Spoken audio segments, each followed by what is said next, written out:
I've made a list of pros and cons, because I've been spending a lot of time in brothels and prisons.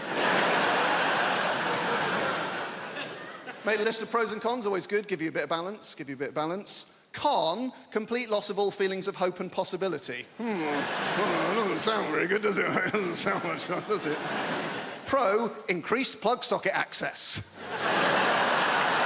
1-1.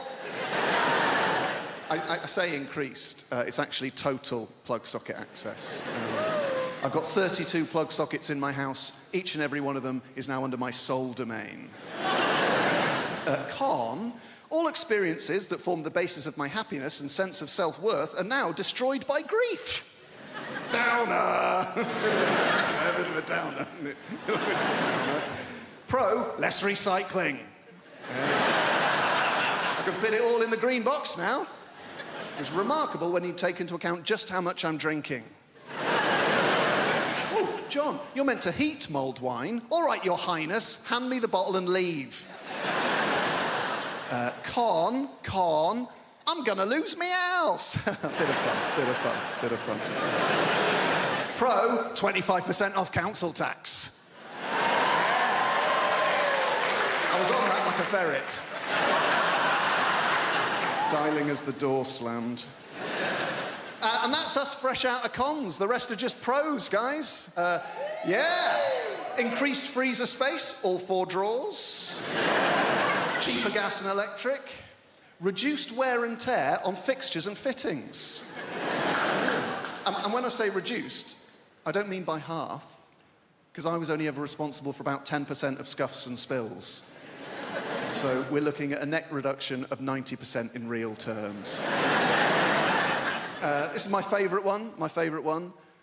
Ultimate control over where the iPhone charger cable is and why it is there. There was a time it would take hours to answer the questions, where is the iPhone charger cable and why is it there? Not anymore.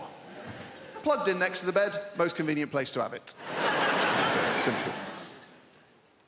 Is it unplugged in the bathroom? No, it's not. Be a ludicrous place to keep it. There's no plug socket in the bathroom.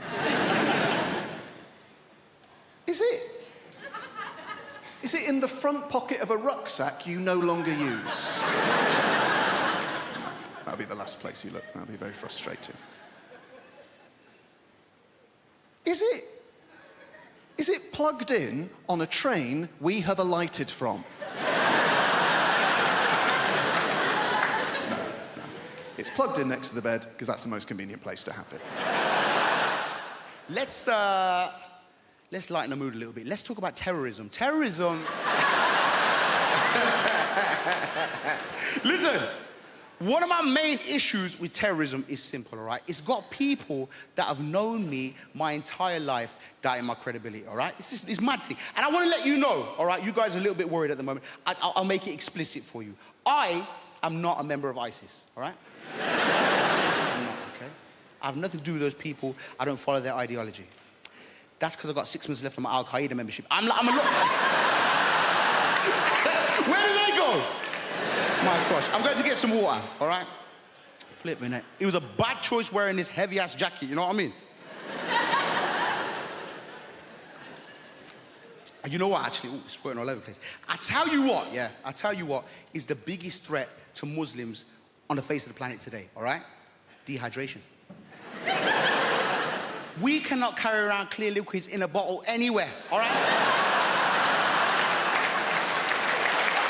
Exactly.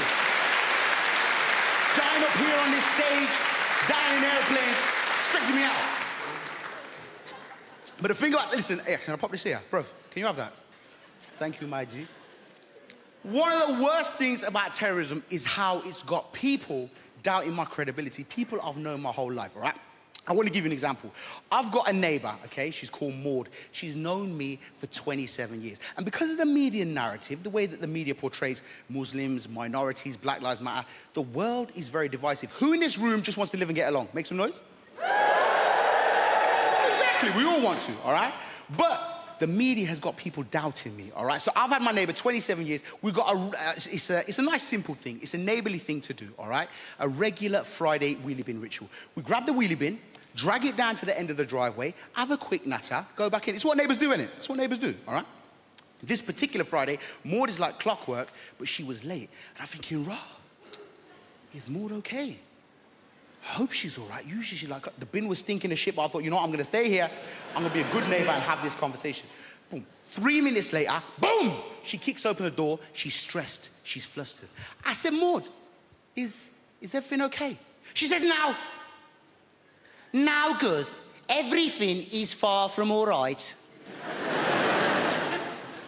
Have you seen the news? I'm like, listen, Maud, a lot of my cousins are on there. I don't watch that shit. You know that. Bring back a lot of bad memories for me, Maud.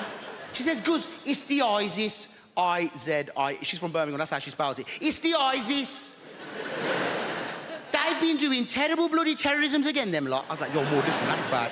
I don't agree with those people, and, you know, I hope they're brought to justice. She says, you say that, Gussie, yeah? But you got to tell me something, babes. You're nothing like them, are you? I said, what? Maud, you know me 27 years, baby. I'm nothing like them. Stop buying into the media narrative. Stop buying into the news. I'm me, Guz, your neighbour. She says, I know you say that. It's just that from very specific angles. This is a very Bin Laden look you've got going on there. I said, hey, I don't even look like that guy. It's very racist. She says, Guz, I know, I'm just being silly. But you just do me one more favour though, babes, okay? It's just more for my rod, really, yeah? If you hear anything about it before the news does, just let me know.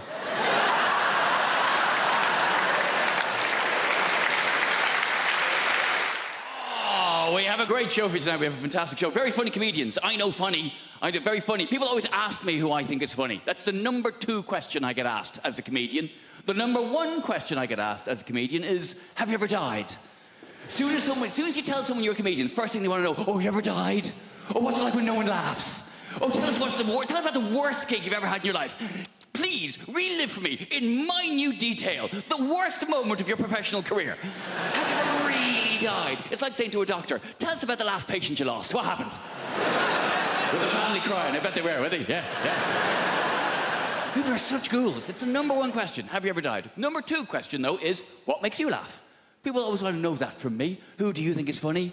And that's a nicer question. That's more understandable. You know, I make people laugh. People want to know what makes me laugh. In the same ways you might say to your hairdresser, who cuts your hair? Or you might say to someone in an Audi, who do you think drives like a cock? I like that joke. It's a short joke, it's a sharp joke, and also with that joke, I get to spot every Audi driver in the room. I can just see a pinched expression on your face there. All right, no need to be like that about it. I've done well for myself. It's a very reliable machine. And the fact that I can tell you're an Audi driver by the expression on your face means technically you've just given a form of indication. So well done. Good for you. Who knew you could do it? Yeah. Have you ever died? Who do you think is funny? You always get asked the same questions. That's why I don't like doing interviews. I love doing this job. This is great. I love standing here talking to you, though. But doing interviews, it's a necessary evil. It's part of the job. I having to answer questions. And I don't even like watching interviews. You'd rather watch a comedian tell jokes than talk about how they wrote them. You'd rather watch a singer sing songs than talk about their inspiration. You'd rather watch a sports person do their sport. You'd certainly rather watch a sports person do their sport. Come on now. Sports interviews can be turgid affairs at best. And then I hit it with my foot. You mean you kicked it? If you like. They're really interesting. They're really, and I'm not slagging sports people. It takes a great deal of single-mindedness to excel at a sport to a point where people want to interview you about it. But sports people are famous because they're good at sport, not because they're good at talking about sport. That's why you find a sports person who is good at talking about sport, the BBC will cream their knickers over them. We found a woman. She used to ride horses. That's a sport. And she's quite lively and engaging and charismatic. Put her on absolutely everything! Do not let her out of your sight. Even people I'm a fan of. Andy Murray. I love Andy Murray. Britain should be very proud of Andy Murray. He's done a lot to be proud of. He's won Wimbledon. He's an Olympic gold medalist. And he put up with a lot of shit when he was, what, 8th best in the world? Oh, you bloody loser, you.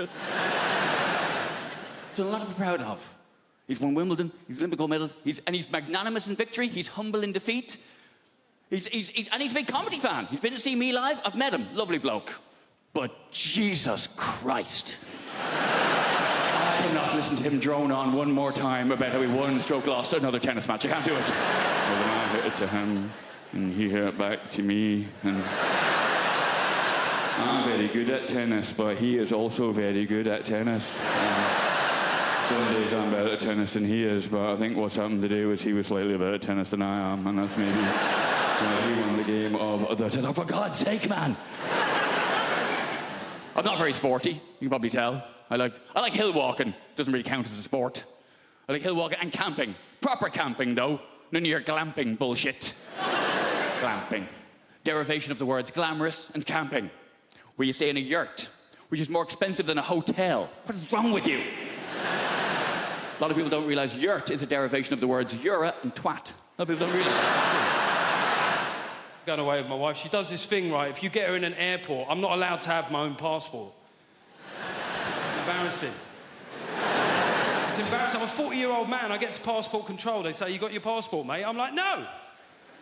I'm not allowed to carry it. Apparently, I'm not mature enough.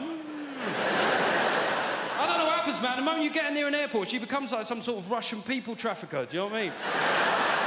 She's like, I must have all the passports. You cannot handle passport. You are too stupid for passport. I must keep all passports in zippy clear travel document folder, huh?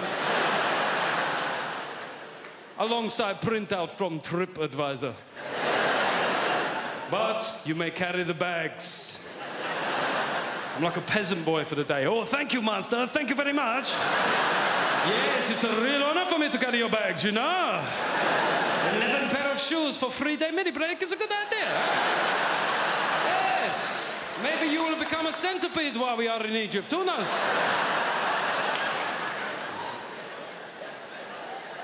I went on a stag do recently. I went to the Munich Beer Festival. Has anybody here been to the Munich Beer Fest? Seemingly everybody. How many days did you go for, mate? No days. Got deported on arrival. We went for 7 days. We got there on a Monday, right? We had 6 straight days drinking, Monday through Saturday. And on the Sunday, we said, we've got to do something different, right? So we went to Dachau concentration camp. Yeah. It was a weird shout. There's no getting away from it. Could have gone go-karting. I said, no, let's do some World War II here. It took a long time to get there, and when we got there, it was shut. Now, yeah, it felt inconvenient. However, given the wider backdrop of historical suffering, I didn't necessarily think that my inconvenience was that big a deal, right? So I just thought I'll take it on the chin. But we had a mate of us called Tim, and Tim started popping off at the German security guard. He said, mate, it's a Sunday, yeah? It's a big tourist day. It's outrageous that it's shut. I said, to be fair, it's outrageous that it was ever open, you know what I mean? It's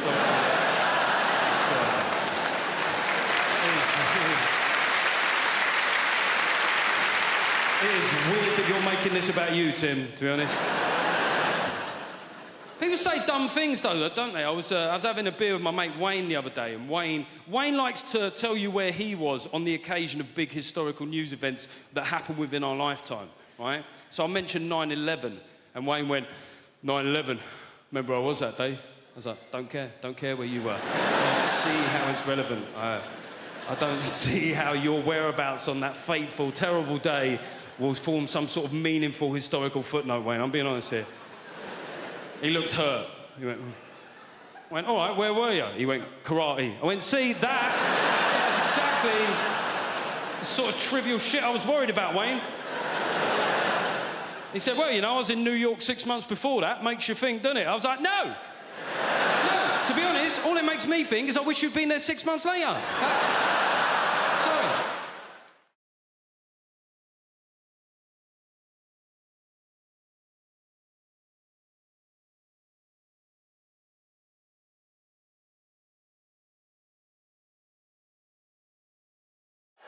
It's lovely to be here. I've come all the way from Brighton. Just in case you're wondering what this haircut is about. Might be a new face for some of you people. Don't panic, the BBC invited me here because they needed a beige lesbian. So I'm just here to tick some boxes. Not your box, madam. Just a metaphorical box. I'm half Spanish. That's what's happening there. I've got a Spanish mum, and she lives here in the UK. It's all very legal.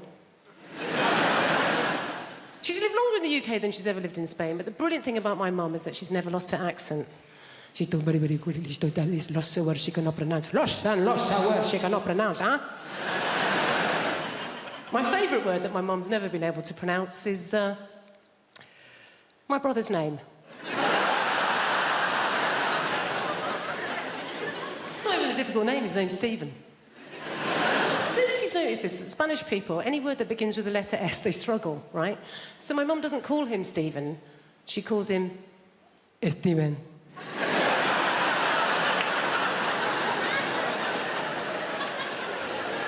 What's his name, Mum? Steven.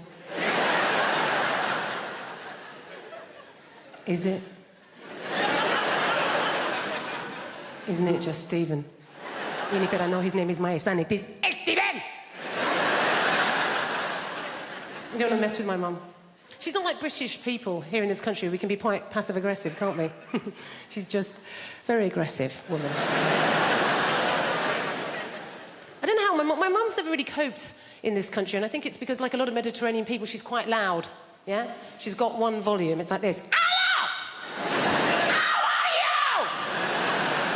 Whereas in this country, particularly if we're middle class, we tend to be low talkers, don't we?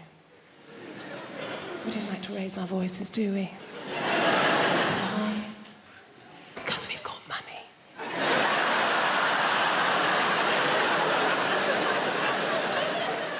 We just assume that if you are raising your voice, well, you're probably poor. Or worse, foreign. Great thing about having a Mediterranean mum is they feed you. Oh, my God. She's always feeding. That's her way of showing that she loves her children, is to feed us. You know, I can remember going around friends' houses, you know, like English mums. Go around an English mum's house and the conversation with mum's more like this. I think you've had enough. My mum will feed you till you puke. Anything can be going on in my life and my mum will relate it back to a meal that she's cooked. Do you know what I mean? Like, so good or bad, particularly if I'm depressed. If I phone up my mum and I've had a terrible day, yeah? I phone up my mum, conversation always goes like this. Oh, Jennifer, my God, I'm so sorry to hear that you're having a hard time right now. But you know what? Don't worry, okay? I made a soup. Come home, you sound hungry. I made a chicken carne, made a lamb tagine, made a casserole, Jennifer. I made some tortillas, some paellas, some curry, Jennifer. You love curry, maybe some meatballs, some pork ball, beef ball, aniseed ball, banana ball. You're a lesbian, you don't eat enough balls. Please, come home. Eat my balls. Do you love London? I love London. I feel like London is created by the people, right? Who are just crazy and sexy and ambitious. I got into an Uber the other day, not bragging, and I got into an Uber and the driver, he said, would you like to have the radio on? And I was like, oh, I don't mind, it's up to you. And then he said, well, actually, I make my own music. Do you mind if I put some of that on? No, I don't. And then he put on Drake's new album. I wonder how often it works. I wonder how often there's a middle-aged white woman thinking, oh, well, he looks like Aladdin and he sounds like confidence personified. Pull over and jump in the back, Nikolai. I'm having a good life. I have recently started doing yoga, which is just change. Yes, woo for the yoga over there. Are you a team?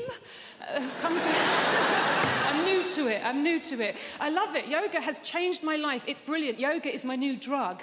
My old drug was drugs. Which I'm not going to say anything positive about because it would be incredibly irresponsible. I'm not going to say anything positive about drug taking. What I will say is I didn't take MDMA until I was 32, and it was such a relief to know I could be happy. The equipment's broken. But yoga is nearly as good. And there's no downsides. It's given me a whole new language. My favourite new word is namaste. Yeah, it's a very old word. It's very sacred. And it means the yoga has finished now. And then you're allowed to leave. I think that the key to being happy as you get older is self-acceptance. Like, I have to accept things about myself now. Like, I'm 36, I thought I would have children by now, and I don't. In an ideal world, what I wanted to self-fertilise. I wanted to have children that were exactly my genetics so that I could show them to my parents and go, see, it was my childhood, they're fine. Science can't do that yet. And then I had a crazy day last month where I just thought, I'm just going to buy some sperm. I'm just going to buy some sperm off the internet. I've got a good job. I'm just going to buy some sperm. Guys, sperm is so much more expensive than I thought it was going to be. It is tens of thousands of pounds. We are all wasting a valuable resource. 17-year-old me would have been a millionaire if I'd learned how to catch it and chuck it in the freezer. It's a shock. I do think self-acceptance is the key. Like, there's things about myself I don't like, but I just have to accept now that they're not going to change. This is who I am. Like, so for instance, I don't like art. I think art is rubbish. I think lots of people think art is rubbish, but we're too worried of looking stupid, so we go along with it. I think that the worst art form is theatre. Right, okay, I can sense how unpopular this opinion is. Hear me out. I think theatre is diabolical. Look, I do, look, and also, I'm aware, if you're a performer of some kind, if you're an actor, look, please don't be offended. I don't mean being in the play. Obviously, if you're the person in the play that gets to put a wig on and walk up and down and move your arms and project your voice, saying things like, I think you'll find you're contradicting yourself, Alan. Fun. Having to watch it. Dear Christ. I can't concentrate. I can't lose myself in the story. I know that it's not real because I'm surrounded by people eating crisps. And they don't let you look at your phone. So all you're thinking is, well, how long has it been? This year, I did no lilt February. Thank you. I know, it sounds impossible, but you take it one day at a time. Did I have any today? No, you're a legend. It gets hard around the middle of the month, you get the cravings. It's called lilt guilt. You're like, oh, I bloody love the lilt. It's the night where you go to the shop at midnight, you kick the door and say, where's the lilt? And they're like, we don't stock it anymore. Like, ah! So you try and make your own hooch lilt, you know, where you get a pineapple and a grapefruit and you add in batteries and a horse's head and you're like, it's good, but it's not totally tropical. Did that joke in America recently. Turns out they don't have lilt there. This is all I do. Imagine if this was your actual... I go like blah, blah, blah, and you go, ah, ha, ha, ha, money. Can't believe I get away with it. You do actual, proper London jobs. You know, like blacksmith, you know? Farrier. Brunch DJ. The big three. I tell you, I do not trust people who work in offices. I know, right? What are they doing? Nothing takes that long. They're planning something. They must be. Do you know? Do you ever call in to visit your friend in an office unexpectedly? Everyone just shits themselves. They're like, what's he doing here? Cover the screen, lie across the spreadsheet, get him out. Kind regards, warm regards, best. That's how they talk. Seen the email.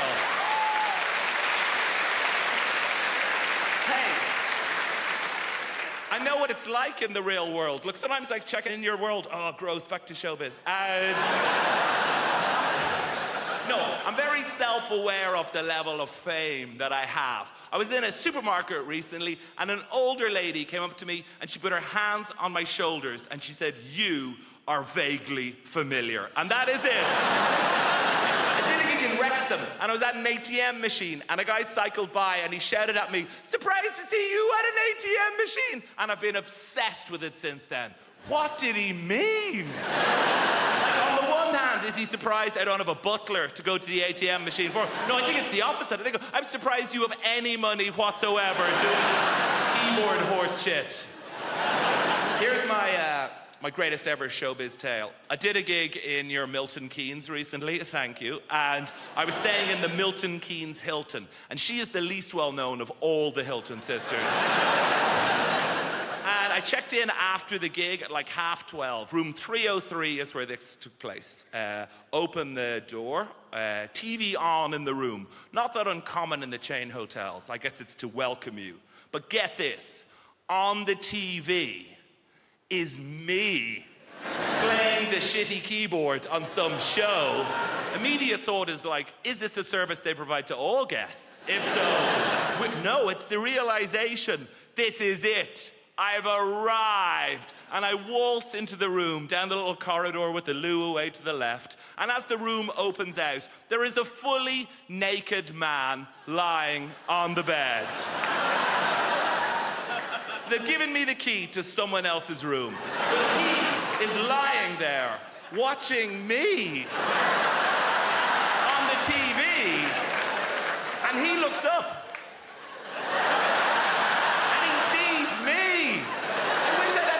To think of something smart. What I say is like, oh shit, sorry man. I could have said anything and I'd be a legend. I could have been like, oh, you enjoying this? Ah, no boner. And just walked out of it. The problem is the builders, my dad's mate, he's a proper geezer, proper South East London geezer. One of those builders that, you know that walk? Just walks like that. His legs like he's got a pool table between his legs. And he walks like that, and also he's got those really thin jogging bottoms. You know those like grey jogging bottoms that builders wear? I don't know where they get them from. They're so thin, and it just grabs onto anything that's there. It's just like I'm getting stared out by his knob and balls as he comes in.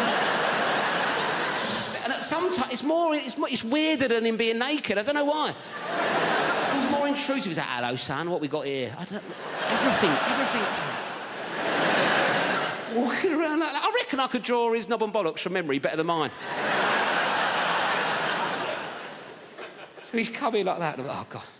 I go, do you want a cup of tea? He goes, yeah, I'll have a cup of tea. I went, how many sugars? He went, 13. That's not a cup of tea anymore, it's a pudding. That's an Angel Delight of a tea bag, innit? 13 sugars, how'd our mate sticking it in? It's about £3 worth of sugar. He's only come round for a quote, it's already cost me. I put 14 in to test him. Give it him. Went, it's a bit sweet, isn't it? You winding me up, you're on 13, you greedy bastard. Oh, type 2 Terry's come round and it's a bit sweet for him, is it? When are you going to do this job? I want it done before your foot comes off, all right?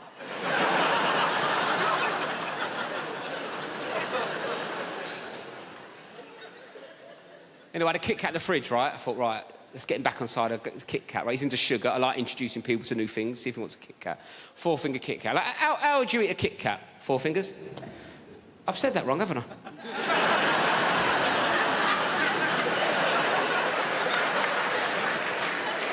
I thought you looked at me funny.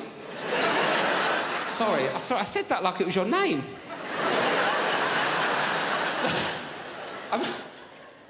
What I meant to say... I don't know what I meant to say. I meant to how would you eat a 4-finger Kit Kat? But I went, how'd you eat a Kit Kat? 4 fingers.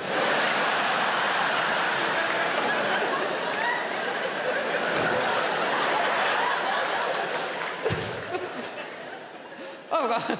Hello, 4 fingers, how's it going? Who needs funds, eh? Me to smoke by the looks of things. Sorry about that. Not an ideal nickname for a young lady, is it, really?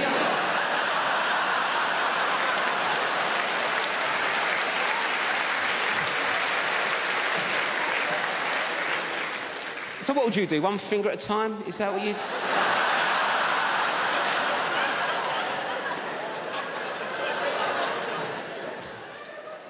Should we start again? Sorry, what's your name? Anita.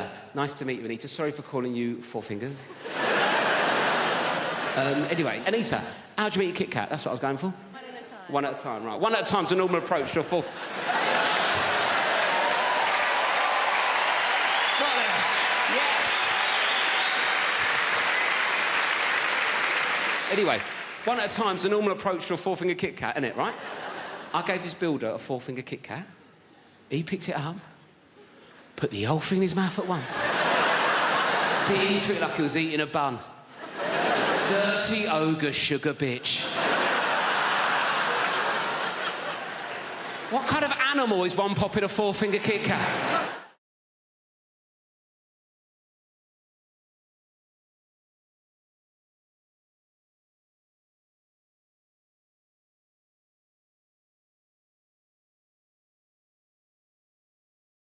This is true, this. Does anyone know, I fail my test. Can anyone tell me what happens, right? If you're on your driving test and an animal ran out in front of the car, what are you supposed to do?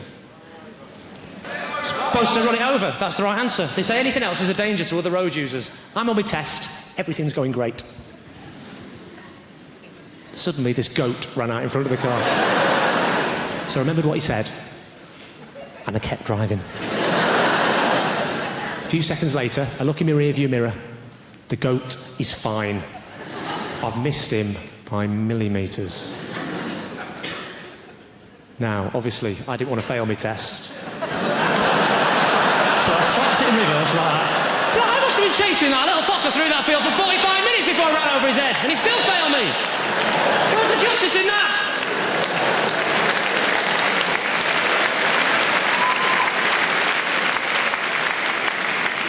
You actually look a bit like my driving instructor, madam. With those fantastic specs and that hair. You've gone for the old Eric Morecambe meets Demi Moore look, haven't you? That's fantastic. Actually, lend me those glasses for a second. Just, you do. What's your name, madam? Lyndall. Where are you from? Mordor? Lyndall. My name is Lyndall. Are you searching for a ring? That's Australian. Oh, fantastic. I'm not going to take the mickey out of the Australians. You're the same as us, aren't you? Different pronunciations, you know. You say yogurt, we say yoghurt. You have prawns on the barbie, we have yoghurt. You use KY jelly. It's yoghurt, I'm not explaining them all. You say BYO, we say good guess. The question was, how do you spell boy?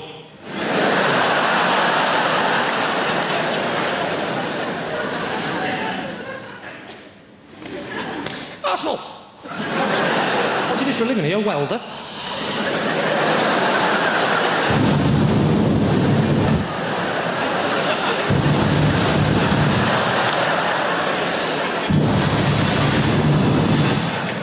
It's true, actually, my driving instructor walked last night. This is the other Reese film as well. We're driving down the road. She said, what I'm going to do is I'm going to slap my hand on the dashboard. I want you to make an emergency stop as though a small child has stepped out in front of the car. Before he could put his belt on, or she, doesn't matter because I'm making it up, right? Before the person could put their belt on, right, I hit my brakes up, and he hit his head full on the window, like...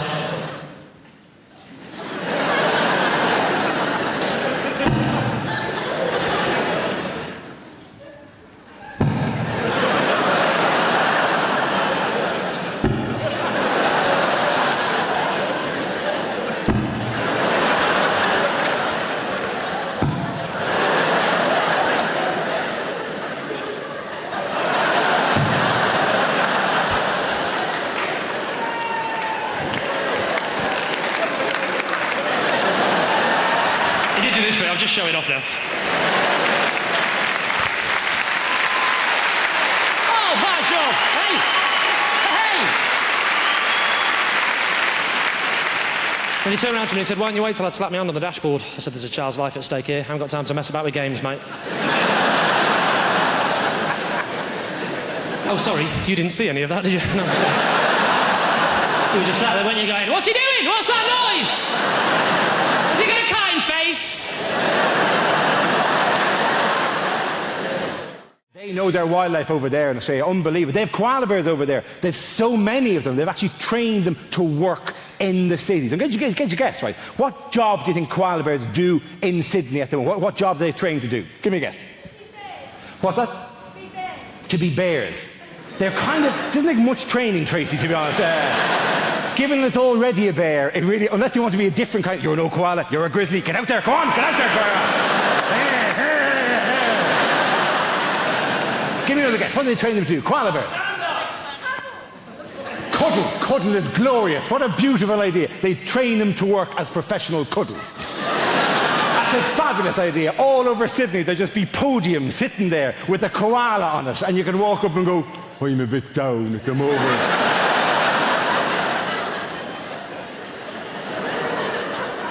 And the koala will go, come here.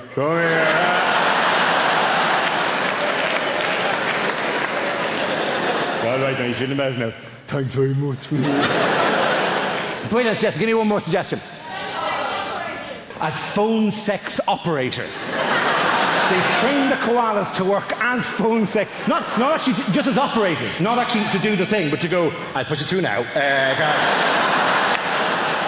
Well, you sound like you need a bit of loving, do you? Well, there's a very strict woman on line 4. I'll give you that to her, right? Because koalas are very good at that kind of notion like that. Or is it actually to talk to the customers? Oh, do you want to see what I'm wearing? I'm all furry and exciting, right? I'm the furriest little koala you've ever seen. I'm slipping out of the fur at the moment. Look at that. Do you like that? That's kind of sick. That's weird. What they actually train, the job they actually train koala bears to do in Sydney is to work as bicycle locks.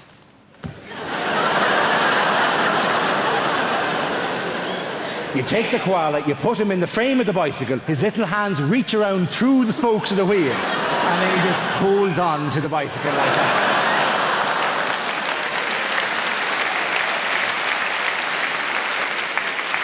The finest answer I ever received, though, was in a university in Dublin, and I said, what job do they train them to do? And a student there went, is it guides for the blind?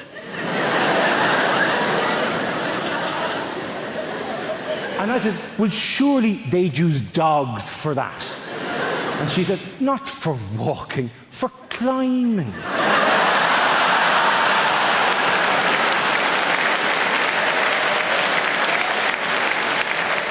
It's a glorious notion. The dog would walk the blind person to the foot of the tree, at which point control would be handed over to the koala bear, who would then walk the blind person up past difficult clumps of branches and whatnot, till they got to the top, where presumably it would then describe the view to the blind person.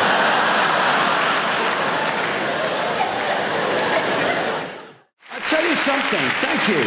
Thank you. I'll tell you what I saw the other day. This upset me, and I'm a pretty easygoing guy.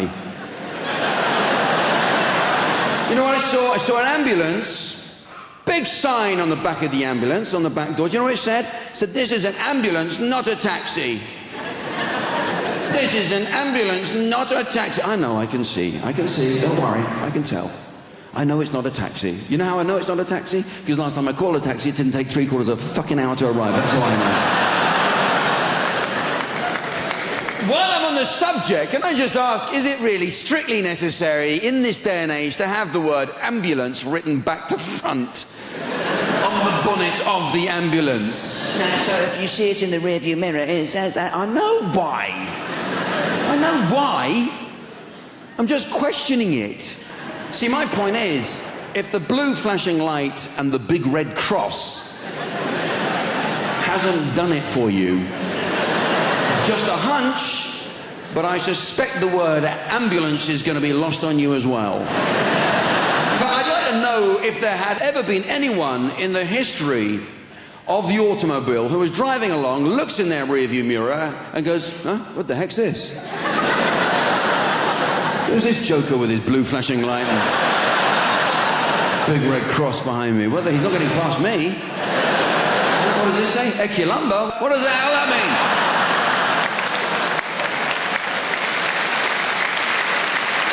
Not getting out of his way. There's some pushy Danish furniture company behind me trying to get past me. You gotta watch it. You gotta. They're all at it. I saw a fire engine. Big sign on the back of the fire engine. You know what it said? It said, "Smoke alarms save lives." I thought, yeah, more like save you the bother of getting out of bed to put the fires out, you lazy bastards. You gotta watch it. AA vans. Well, Britain's 4th emergency service. Right, only in this country could coming forth be a boast. 4th, you say, my God, runner up to bronze. All the fun of taking part, none of the hassle of hanging around for a medal. Mountain Rescue, they're grumpy bastards, aren't they? So you helped me down from a hill. You have no right to criticise my footwear. I was wearing flip-flops that felt like a walk. Well, volunteer service, you see, Jack. Yeah, and don't you keep banging on about it. Listen, pal, you wanted to rescue people, I wanted rescuing. We both got what we wanted, so shut your face. You know, when you're in love with somebody, you rarely see them at work. You rarely see them doing the thing that they do and you can't. It's extremely attractive. Go follow your partner someday to work. If they're having an affair, it'll be a hideous conclusion. But just watch them doing the thing. It's really cool, because you can't do it, they can. You go, I fucking know, you're fantastic, you're glorious. Particularly when they're saving a life. Jesus, glory. You're there going, oh, you're beautiful, I love you, and you're making me look good right now. Yeah, she's my girlfriend, look at her, she's glorious. She's saving her life, trophy bird, right? I had to be peeled off the doctor the day of the mini-stroke.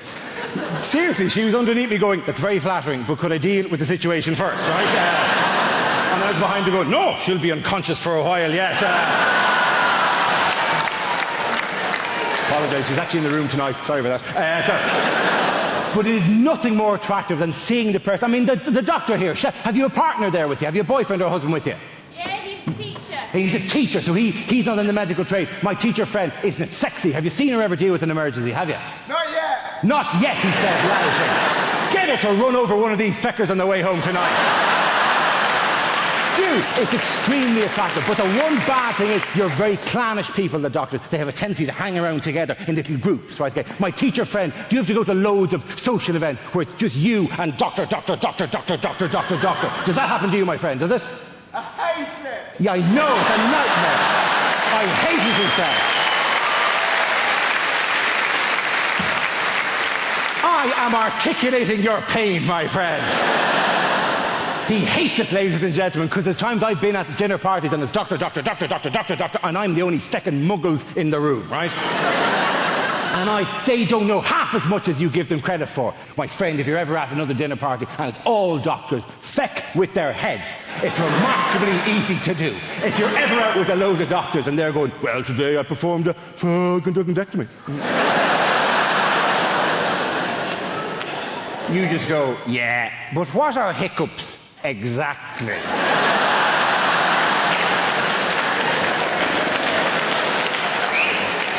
There's many competing theories at the moment. And then you go, why, if you stay in bed longer, do you feel more tired? It's not my speciality, that particular field. Does time heal all wounds? Who the fuck invited you to this dinner party anyway? What are the Oil of Olay 7 signs of aging?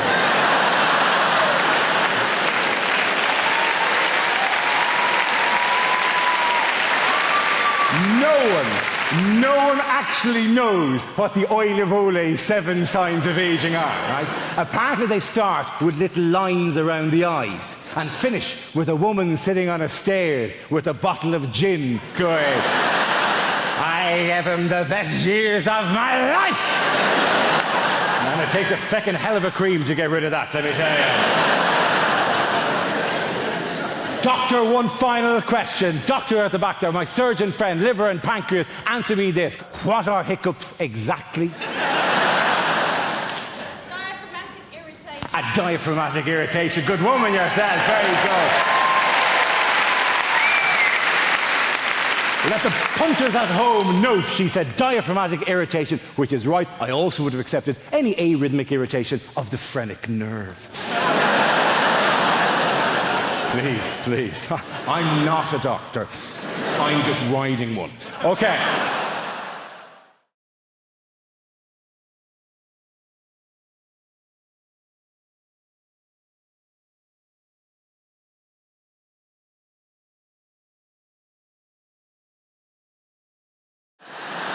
I am quite impressed at the number of sports that have been adapted for disabled people, though.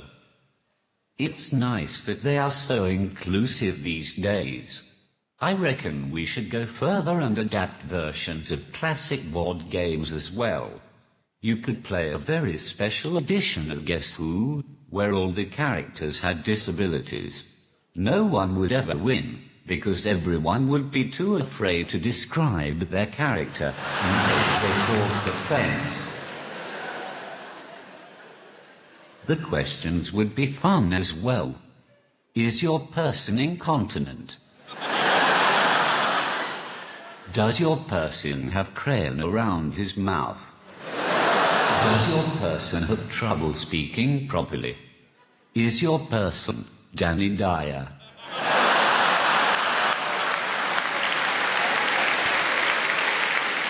You could also have a disabled version at Monopoly, where every space is just free parking. Speaking from the personal experience of a bloke with a disability, I think that the dating game is much harder for people like myself. I've tried speed dating. That didn't work. By the time I'd typed out a sentence, it's time to move on to the next person. And I'm not looking for sympathy either. I'm just using emotional blackmail to try to get someone to sleep with me. I'll be in the bar afterwards, if any of you are interested. Yes, even you, sir.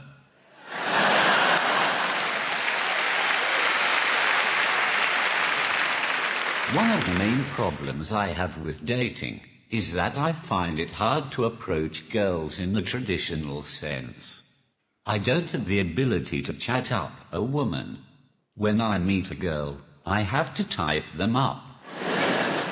And that just sounds wrong. You type up your dissertation, you type up your will, and you type up your letter to your grandma. There's nothing sexy about being typed up. Even if there was, when you're typing excitedly to a woman and accidentally spell something wrong, autocorrect is a ducking nightmare. For example, I once asked a girl if she had a pen I could borrow, so I could write down her number. I didn't expect it to say, "Can I borrow your penis?" So you can imagine my surprise when she pulled it out right in front of me. It's at this point in my set when I like to remind people that I'm not related to Stephen Hawking in any way. In fact, the closest I have ever come to being Hawking is when I went to see The Theory of Everything at the cinema. It's the movie about Stephen Hawking and his life. I didn't go to watch it, though.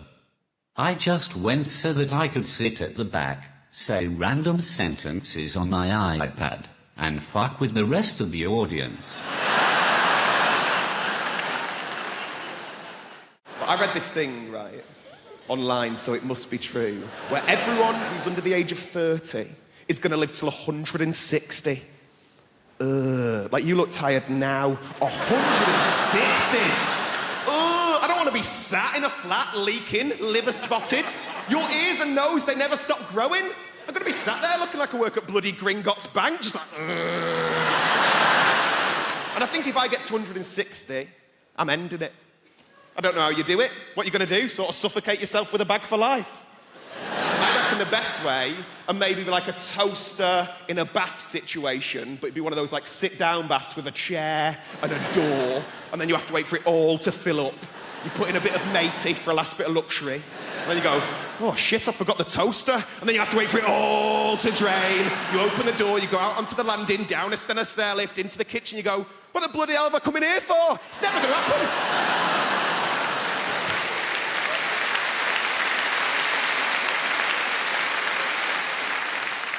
I'm trying to do more nice things, though. That's what I'm trying to do. Because I've never really done anything with my life. I did a thing recently. I went to go and give blood for the first time. Has anyone ever done that? It's just one woman like, yeah, I did it today. It's amazing, but I thought you did it in like a hospital or like a sanitised medical centre. You don't. You do it in like a rugby club or like a methadone church, right?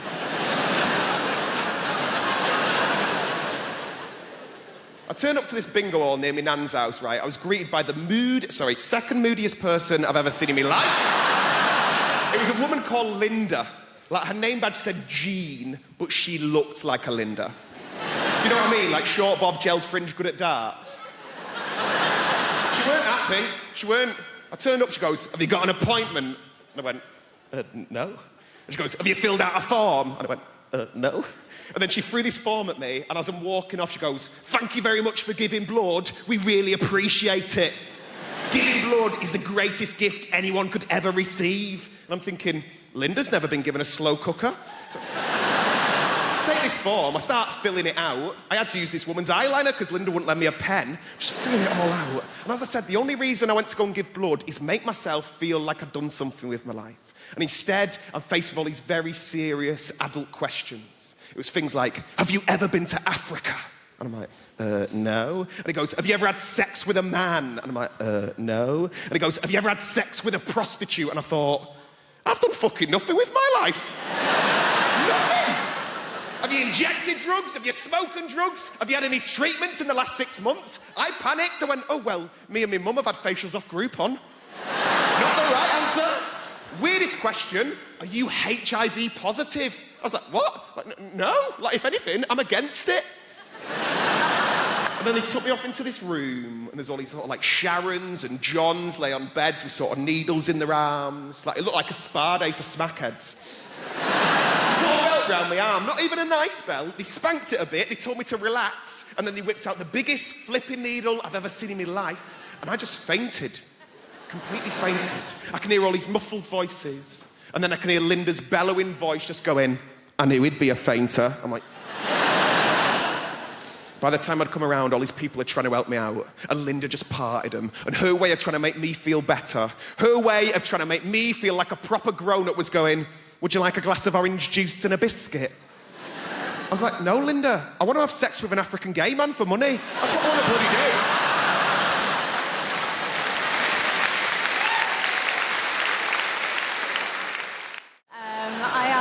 What you call in show business a triple threat. I do comedy, and I do music, and I will cut you. Just joking, I probably won't. So it's so fantastic to be here today. I will be doing a little bit of music, so if you're a fan of NWA or Snoop Doggy Dogg, then I apologise. I'll be about 3 minutes. So this first song, this is about travelling on a train. Could you give me a cheer, Apollo, if you've ever been on a train before? About half. Okay, great. Lovely. Well, the half of you who cheered, that means you are my target demographic. Congratulations. So I'm going to sing this song. This is about the worst thing any of us can ever encounter on a train journey. Before I sing it, I have had some problems at previous gigs, actually, so I just want to make something crystal clear. If you listen carefully, I'm not even saying the word Hindu.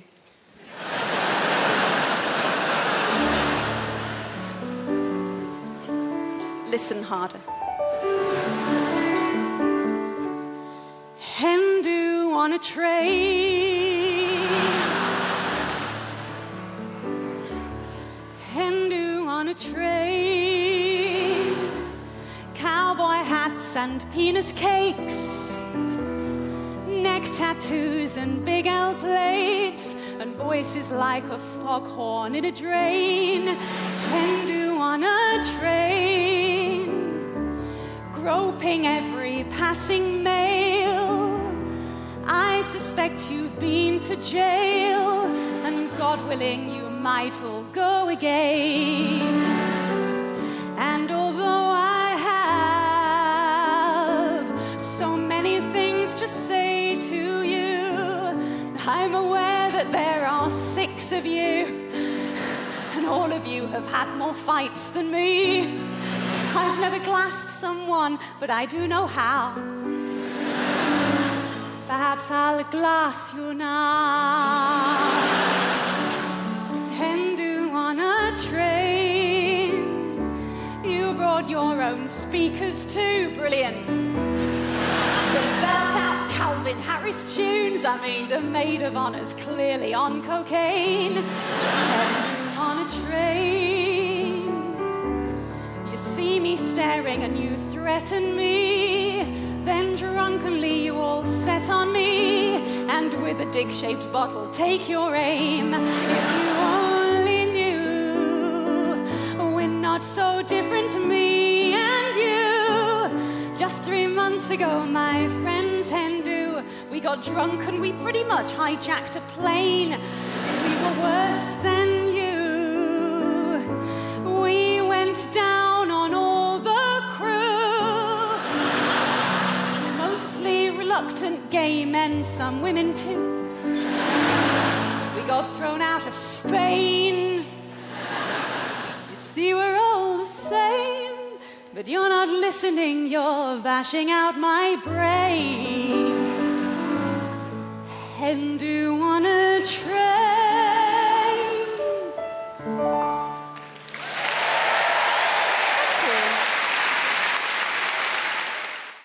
And this is what I'm talking about, the assumption that if you're in a place like that, you obviously are the help. Okay, example 2, that's it, white people. One more example, and then we're moving on, right? I'm on tour in the UK. I'm going up to Leeds. All my team was already up in Leeds setting up the theatre. I'm travelling with my tour manager and best friend, Lila, also a black woman. So I go, you know what? That's Lila. I go, you know what, Lila? Let's not drive. It's a long drive. Let's get a train and go up in comfort. So we rush down to the train station. I buy us 2 first-class tickets. There's a train leaving, so we jump on the train takes off. And we're walking through the train towards the first-class carriage. We walk into the first-class carriage. This white woman is sitting at a table. She looks up, she sees us, and at the top of her voice, she shouts, this is first class! Now Lila goes, what the fuck did you say? And I hold Lila, no, Lila, no. I just grab her by her collar, no, Lila, no. No, Lila, no, Lila, no. Watch me humiliate this bitch just with my mouth. Come back.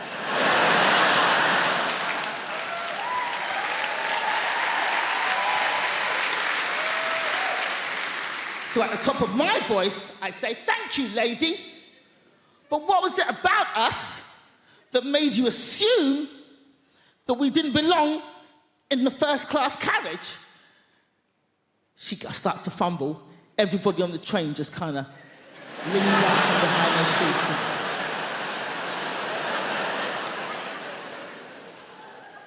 And she gets flustered. She's like, and then all she could think of was like, I thought you were lost. And I was like, how'd you get lost on a moving train going in one direction, bitch? How? Now, this woman was not alone. She was with her husband. Her husband was sitting opposite her at the table, same table. But we did not see her husband's face for this entire confrontation because the entire time he was hidden behind the newspaper, just... His hands never came down. All we saw were his knuckles just gripping that paper. And they were in their 60s. So they'd obviously been married a long time, and he's behind that newspaper going, ah! Nosy, big-mouth cow! 30 years we've been married, and every day of those 30 years I've said, mind your own fucking business!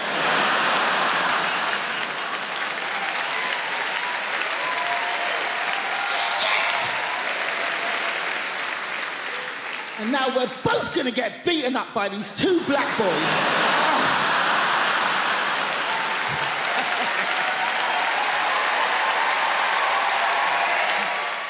I recently got one of those virtual reality sets into the house, you know, with the mask and the whole... How many of you have done this yet?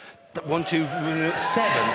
It's amazing. It's genuinely stunning to me how few people have had a go on this, like whatever. It's genuinely stunning. You put the mask on your head, it's got 2 screens, independent screens, so therefore everywhere you move, it's like perfectly realistic. You put the headphones in, it's like completely immersive. You're in a 360 degree in all direction, totally artificial world. It's genuinely stunning. I think it's going to change gaming. I think it's going to change movies. It is going to revolutionize burglary. It's just...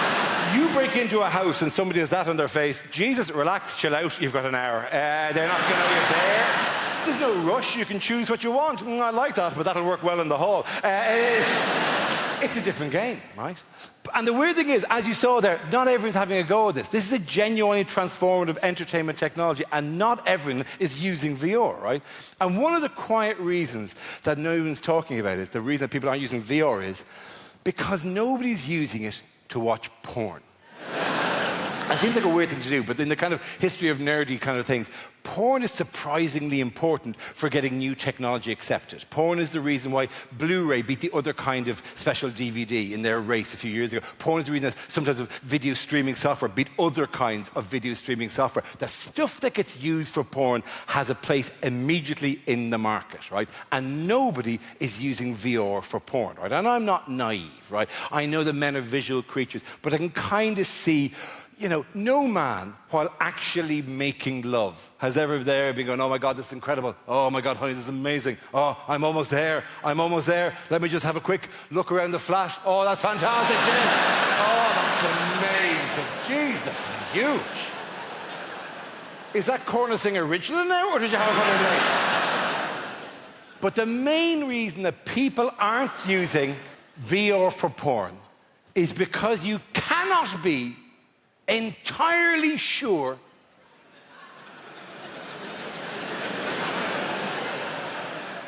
that she's out for the afternoon. And I mean 100% sure, because the stakes are really high. You do not look good in this situation.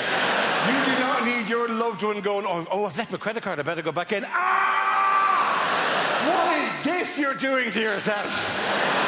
Yes, I was bringing the kids to my mother's house, but the little one fell in. We've had to come home. But Jesus, this is what greets us. The nightmare is you finish the wank of the century. You take off the mask, and there are 3 police officers just staring at you.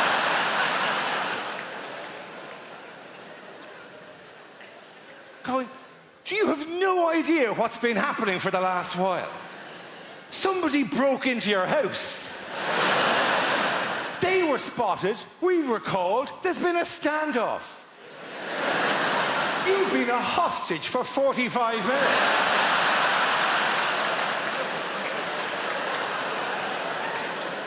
We've had to close off your road. Sky News have a helicopter slowly circling overhead.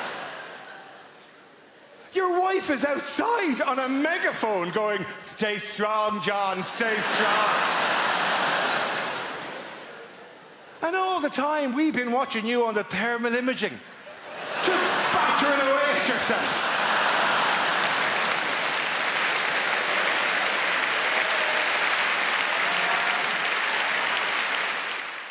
There's other younger people in the room, right? You know what I mean. You have only ever known a time in your life when you're trying not to get pregnant or trying not to get somebody else pregnant.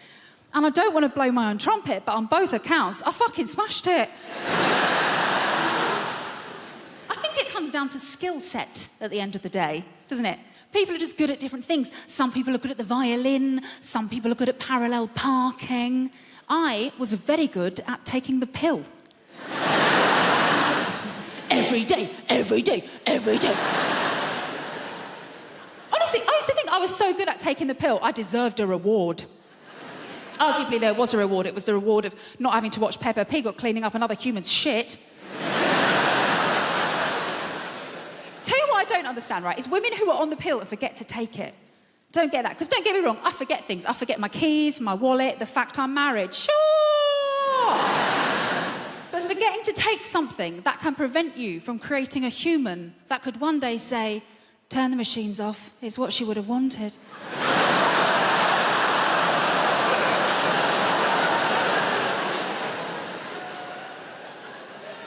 going to remember that one, thank you. Obviously, it does happen, though. Women forget to take the pill, they get knocked up. Happened to a girl I used to work with, actually, when I used to work in an office, right? And we were chatting about it one day. She was so blasé. We're in the kitchen. She's just standing there rubbing her belly like, well, the thing is, I've just got really bad memory. I was thinking, that's funny, because every day without fail, you remember to steal my milk. Maybe if you'd strapped your packet of microgynon to my semi-skimmed... Stephen in accounts wouldn't be telling everyone how you trapped him. But I think the reason I was always very good at remembering to take the pill, because I've been on it for so long. I was on it since I was about 16. And the reason I started taking it was because I was going out with my first boyfriend, Kevin Sutherland. A boom, chicka, wow, wow. He was quite the catch. He had a Peugeot 106 and a tattoo of Bart Simpson, which I thought showed a great joie de vivre. And things were going very well between Kevin and I. We had matching bracelets from Argos, so you can tell how serious we were. And we'd agreed that we were going to do it for the first time, right? So I was like, right, I'll put myself on the pill because my first time is going to be really special. My first time is going to be just like in the movies. So the big day arrived, and Kevin, bless him, he made such an effort for everything to be really perfect. Like, he paid his little brother to leave the room.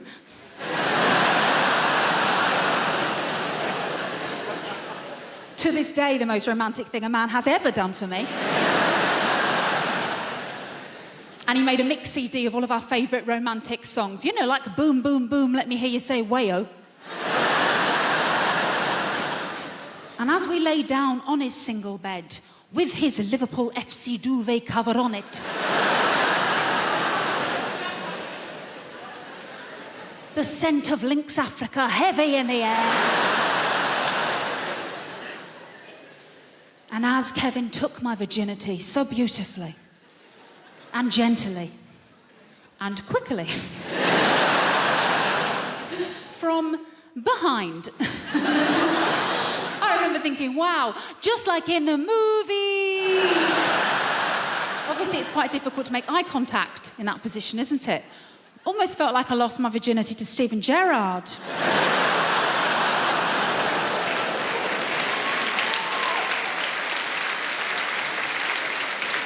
I'll never walk alone. I never will. A lot of people often ask what made me get into stand-up comedy. I always say my mum's side, that's the funny side. But it more or less started with school. When I was in school, I was dyslexic. I can hear the thoughts in the room right now. Oh my God, he's dyslexic. He can't play Scrabble. Oh my gosh. I think where comedy started for me, because I was a bit of a class clown, you know, and the thing is when you're dyslexic, it's not that you can't read or you can't write. For every child, it's always different. For myself, it was always my concentration would affect my education. Like, let's say, for example, I'm talking, let's say me and you are friends, bro. We're not being destructive, though, to the class. But everybody in this room remembers that one particular old teacher. She's like 172 or some stuff like that, yeah?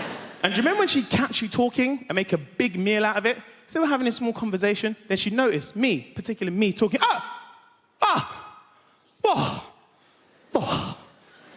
ghastly. We've got a conversation over here. Yes, children, we've got a conversation over here. No, stand up. No, you can stand up. Do you remember someone would try and defend it for you? Actually, do you remember what you actually say to her as a reply? But miss, I'm not even doing anything. Do you remember when teachers just lost it for a little bit? That's right! You're doing nothing! Now stand up!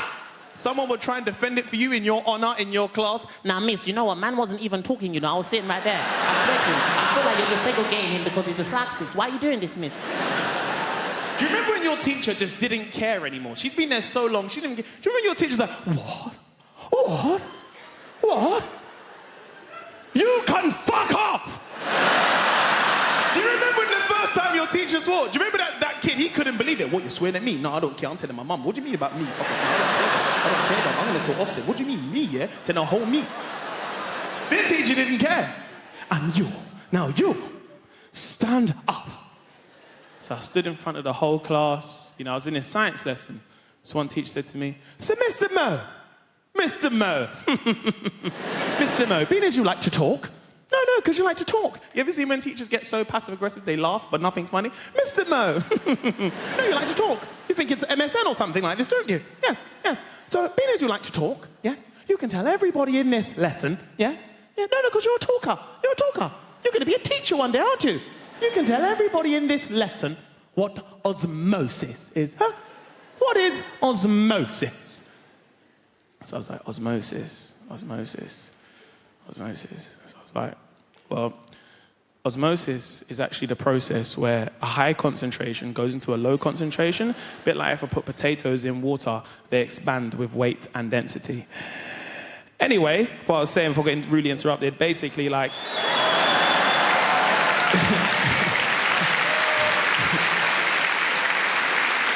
This old teacher lost her mind. Do you remember the teacher got so angry they start shaking, but they shake so much their turkey neck would shake at the same time? Do you remember that teacher? How dare you, in my lesson, on the day of the Sabbath? The Sabbath? It's Orange Wednesdays. What's this Sabbath thing about? What's that? How can I get involved with that stuff? Do you know what? Get out right now. You can get out right now. So I never forget, you know, I'm walking outside the lesson, you know, spudding some of the guys in the way. Don't know. See no way. Oh, do you know what? I've had enough of being treated like this. I've had enough of this, because right now, I'm in year 11. Soon I'm going to leave. I'll be in college, earning some real money, making some EMA. I've had enough of being treated like this. Yeah. And I said to my teacher, I said, you know what, miss? I'd actually be learning if you was doing your job,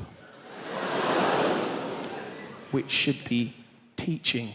The whole class simultaneously went, oh my days.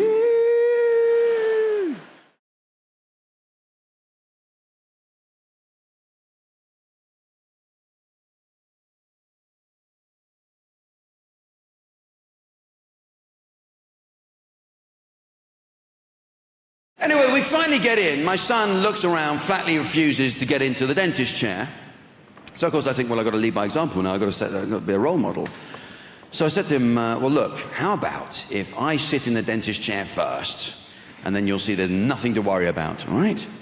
He agrees to this. And I said, then you'll do it, won't you? Yeah, okay. So I, you know, wink at the dentist. This is not a fucking appointment, pal.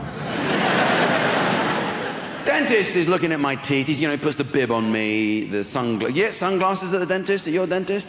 What is that? That's a great little trick, that one is. What are they, you made to think you're at the beach or something? Well, you're sunbathing. Oh, relax. Look, the sun is out. There are 4 of them, but they're out.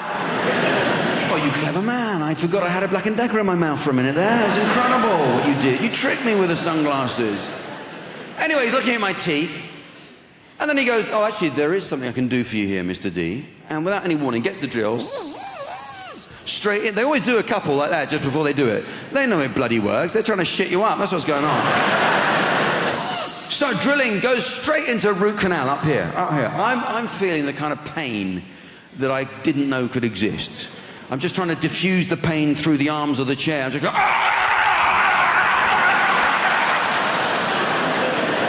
coming off the ceiling, my son runs out into reception. It's a total disaster. I didn't get a bravery sticker. The whole thing has gone wrong. Well, you don't like... Who likes to go to the dentist? You wouldn't. It's, you know, from the moment you get there, they put that little vacuum cleaner in your mouth and... Oh, God, they stick that thing in your mouth. It sucks all the saliva out. It always reminds me of my first girlfriend. You know, And I'm always anxious they're going to flick it onto blow by mistake. I'm going to end up with a mouthful of the previous guy's phlegm.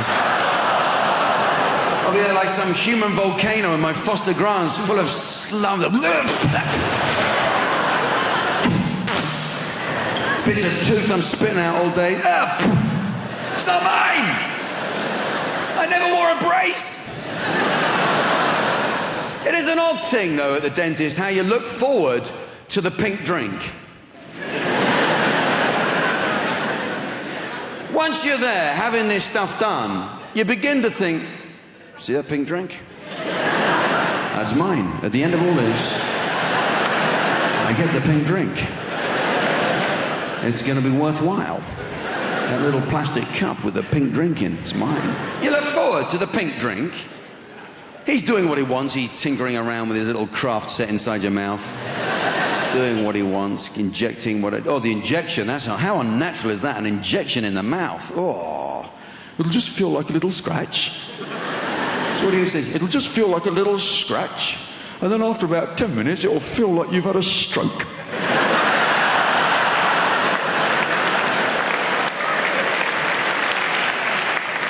I'm lying there, my upper body is going numb. And I'm thinking, oh, look, in a minute, I got a pink drunk. You find yourself looking forward to those words you can swell. Oh, thank you very much. I actually think that is the dentist's secret pleasure, to see you in that state.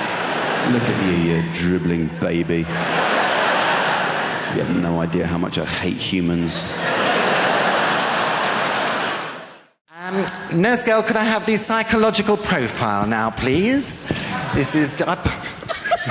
Did you see something awful then? How awful. Would you like to take Lee over that side? Nick, you come over this side. I want you to look up at the screen. I'm going to show you 3 images, and I'd like you to tell me which one you'd rather spend the evening with. Excuse me, Mr. Jelly. Would you rather spend the evening with number 1, a teddy bear, number 2, Tom Cruise, or number 3,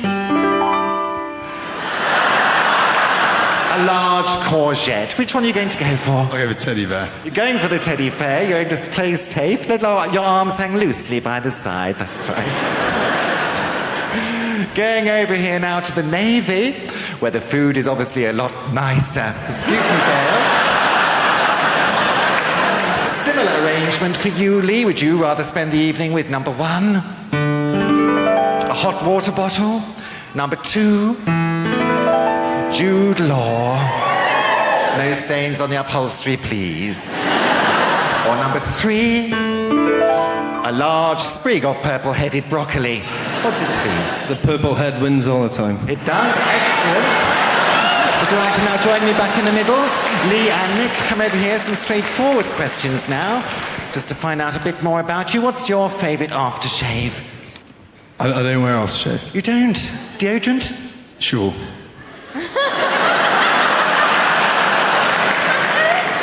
Let's have a little sniff. Oh, you do smell quite fresh, Gail. Would you like to... No, nothing musty there at all. What's your favourite aftershave, Lee? It's brute for me, Julian. Is it brute? Any on this evening? Just a touch. Oh, that's lovely. Just a faint aroma there. Would you wait until you're asked, please? And finally, what's your favourite position, Nick? Doggy. Doggy style. What sort of dog do you have? Your favourite position? Reverse cowboy. Reverse cowboy. Laughing at your own jokes there. It's like you're on stage with Billy Connolly. Now then. Right, that's it, Nurse Girl. Could I have the rubber glove now, please? For medical reasons, I'm obliged to conduct an internal examination. Thank you very much. Could I have the swabs at once? Here they come. All sterilised, open wide. Oh, I say. Lots of room in there, isn't there? What a waste. And Lee. There we are. Perfect. Get those under the microscope at once. Take Lee over to his screen. Nick, come over here. Let's see the results of your swab test first, please. Okay, nothing to worry about there. Just a couple of common or garden microbes. It's almost as if someone just filmed a lava lamp.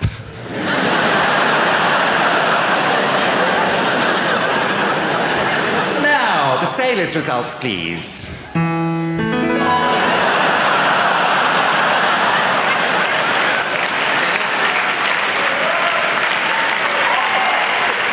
Not very nice, is it? Didn't waste your evening, obviously. That has done me the world of good. Thank you for that. Because I was waiting back there behind the big billboard, absolutely terrified. I'm not a natural performer. I'm not, although I have been doing this talk around the country for about 2 months now. I won't lie to you, it's not been going very well.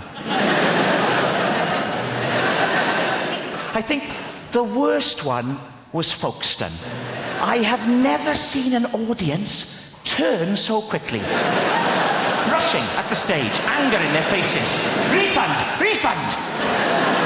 It was horrific. I'll try and paint a picture for you.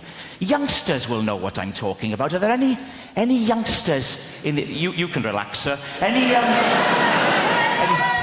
Well, there's a youngster. What is your name, sir? Riyadh. What's that? Riyadh. Riyadh. What? Riyadh with a Z. Riyadh with a Z. All right, it's not Sesame Street.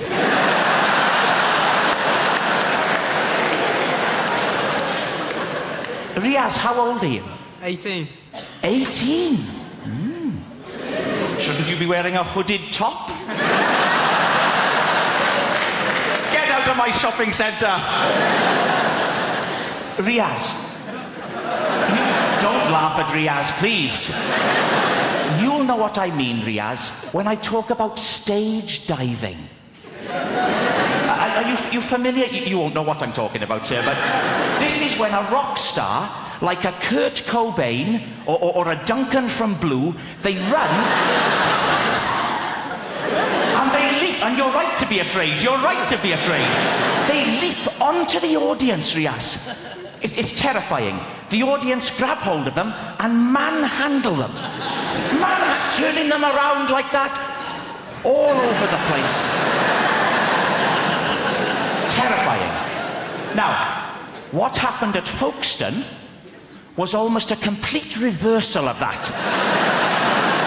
with people just rushing at the stage. It was appalling. But I don't think we're going to have a repeat of that tonight. I don't. Because I'm already getting a lot of warmth from you. I am. To quote the great Darius Danesh, there's a lot of love in the room. There is. And a wide range. We've got Riyadh with a Z. No one can take that away from you, Riyadh. I wouldn't try to. You'd whip out your hooded top and you'd happy slap me into submission.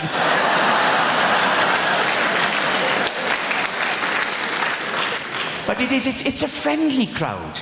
We've got a proper... Look, here we go. Right down in the front, there's a chap here wearing a T-shirt with a slogan on it. Unbelievable. A grown man. What is your name, sir? Chris. Chris, with a Z? Riyadh, you're one up, you're ahead. I'll bet there aren't many other people in the whole building who have a Z in their name, in all honesty. Unless Zebedee's joined us tonight, which I think is unlikely. So you're a Chris. Yes. Chris. And what's the idea with the T-shirt, Chris? Is it Rag Week? They say it's hard, bringing kids up is difficult. They say kids these days are influenced by these new hyper-violent computer games. And that's nuts, isn't it? If we'd been influenced by the computer games from our childhood, we'd have to go around going like, beep.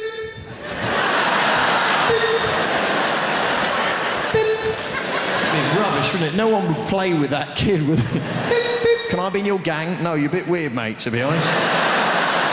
Imagine being influenced by Pac-Man. You'd have to walk round in a darkened room munching pills and listening to repetitive music. So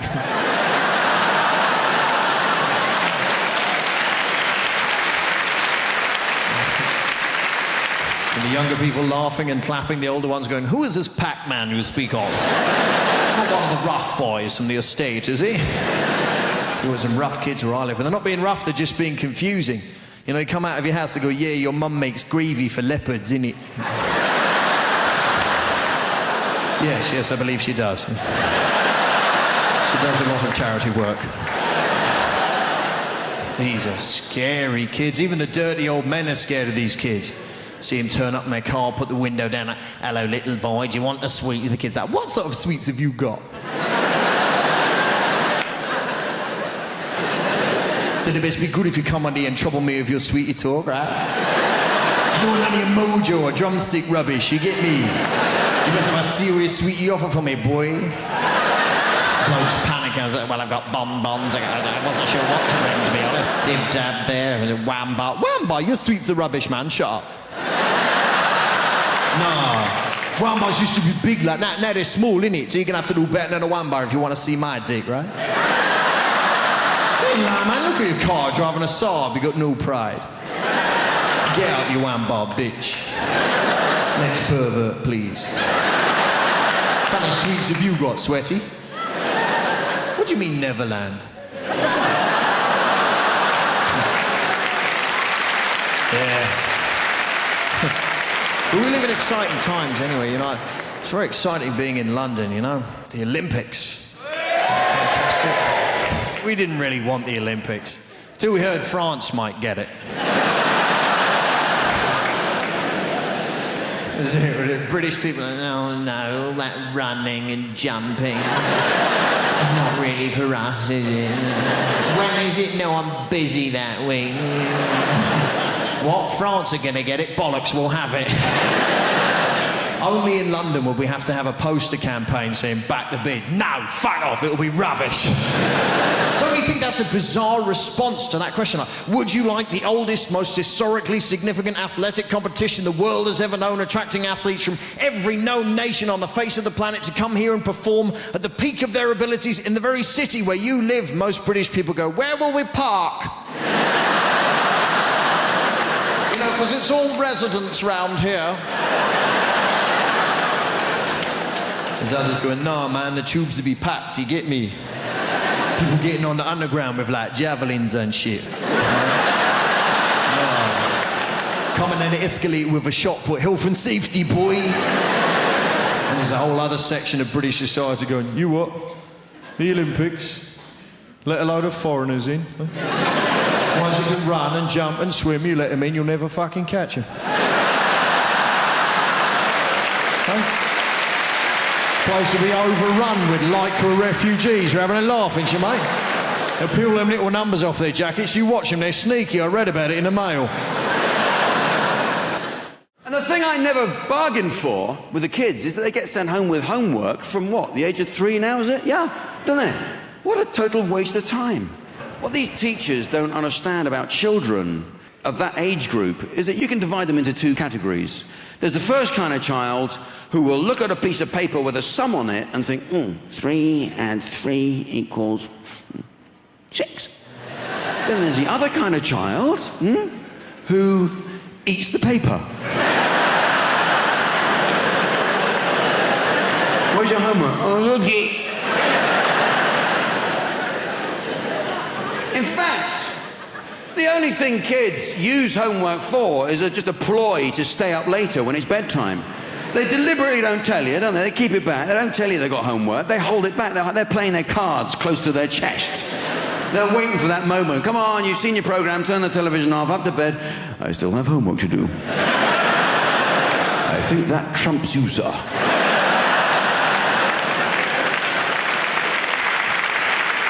So they've got homework, and you have to do the homework with them because they can't concentrate for more than 2 minutes at that age. You've got to sit with them, actually keep them there at the table. If you don't, you go back after 2 minutes, they'll be out in the garden swinging on something. You go, what the hell are you doing? What are you doing? You're meant to be doing... Oh, sorry, I felt like having a swing on something instead. So you have to stand over them while they're doing it. They have to do this... Oh, my kids have this spelling thing. They have to copy out the spelling every night. I don't know if it's humanly possible to move your hand across paper any slower than they're doing at that stage in their writing career. But what I am saying is I find it fucking agonizing watching. 4 minutes later, I've done it. That's good. That's the first letter done. Well done. Jesus Christ!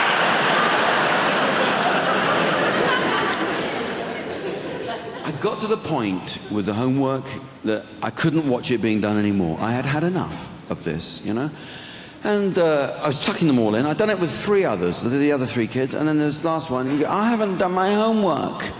And I couldn't face it anymore. I snapped, you know? I said, well, you know what?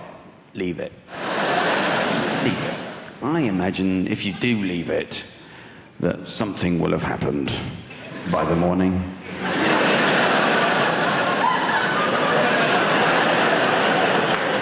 And I did. I went downstairs, got my pencil out, and I did it myself. I did the homework myself. I did it with my left hand, so it looked like proper crap writing. Real method job. I had my tongue sticking out. I Halfway through, I went out in the garden, have a swing on something. Came back in, had a glass of milk and a biscuit, got on with the rest of it. And I did it myself. Whizzed it off. Don't do it yourself, please. This is my story. Don't do it yourself, because if you do, you get hooked. You get hooked on doing it. You can't go back to watching it being done. You have to do it yourself, and you start to look forward to it. You look forward to the homework. It's like a little quiz every day. Yes, you know the answer to a couple of these ones. Yeah. It got so bad, I was doing it night after night, his spelling list. But the trouble is I can't spell. I really can't spell. Hopeless. I mean, in fact, after 4 weeks, we got called into the school. Very sorry to say that your son is educationally subnormal. Take a look at his spelling, I think it says it all. So what can I say? I can't say it was me. Couldn't admit to be me. So, well, he's in a home now.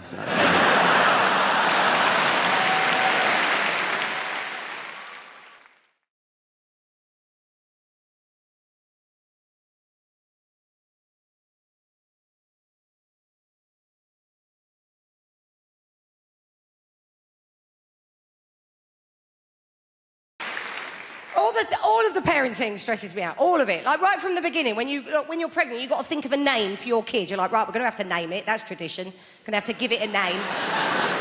And it's hard to think of a name for a kid because that's their name. That's going to be their name all their life if it pans out. And I'm an indecisive person. I struggle to think of passwords for websites, and you get help for that, don't you? Like, oh no, weak.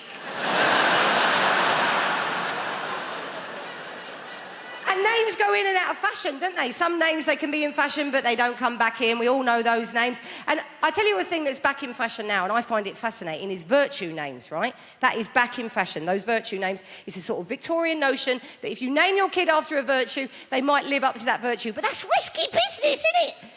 That's hubris. I wouldn't risk it. You could call your son Victor. He could end up a bit of a loser. Ernest, he could become a bullshitter. Grace is an ever-popular name. I wouldn't risk it. You could call your daughter Grace. She could end up a sort of galumphing oaf. Sacking her head on low beams. Falling into crockery at dinner parties. You'd be like, oh, come on, Grace. Do your laces up, babe.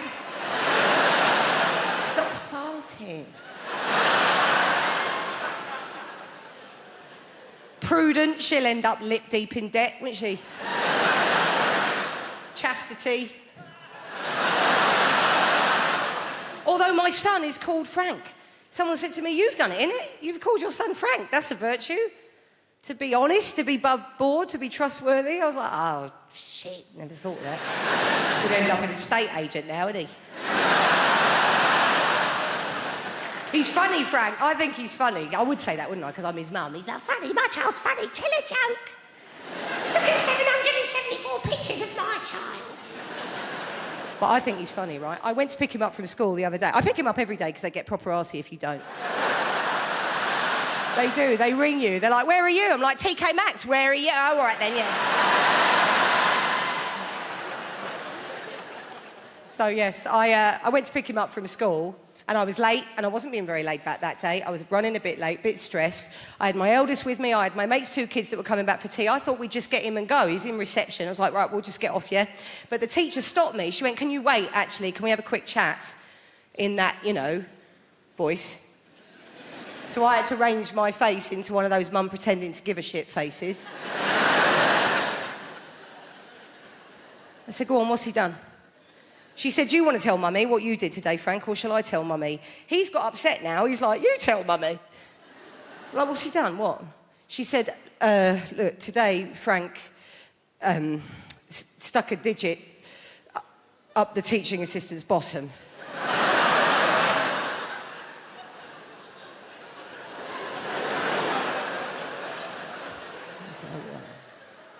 That's not ideal, is it?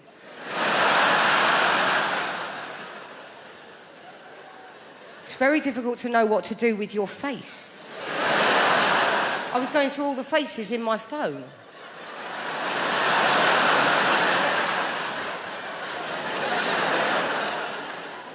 She said, we've talked about bodies, haven't we, Frank? And areas of bodies that we respect. I thought now would be a really bad time to go...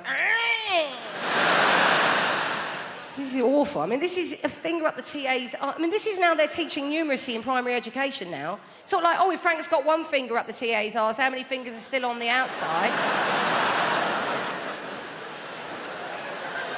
I'm going to explain the concept and naked attraction to you, and you're going to think to yourself, Suze, previous to your gig tonight, did you nip outside and smoke some crack? Because that's how mental it is. Right, Emma, a girl walks out on stage. She's like, I'm looking for a boyfriend. And the host goes, brilliant, we've got 6 naked men in tubes behind. Then the host says to the girl, what are you looking for? And the girl will always do the same thing. She'll go, oh my God, you've really put me on the spot. And you think, no, you chose to come on this show, moron. She goes, well, I guess I'm looking for a boyfriend, but also a friend. I really like going to European city breaks, maybe someone that likes travel. And I really like music gigs as well, so maybe someone that likes music. And I guess if I'm being really honest, what I'm looking for is love. And the host goes, brilliant, let's see if you can find love by judging dongs. Okay?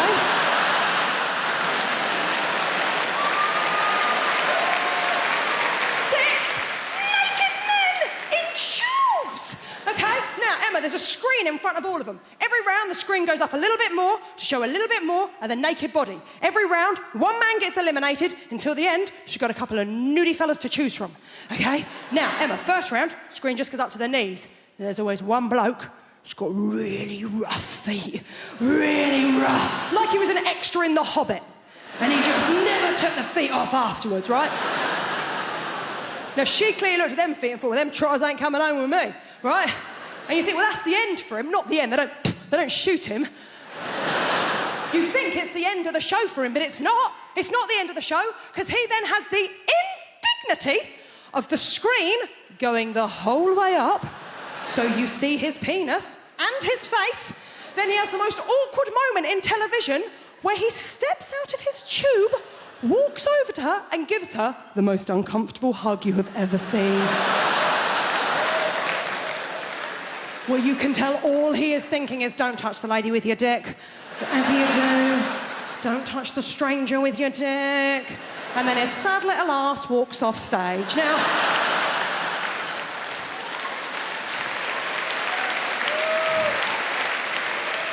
the next round, the screen comes up to the waist. And let's be honest, it is the round we are all watching for. It's cock-a-clock. Now...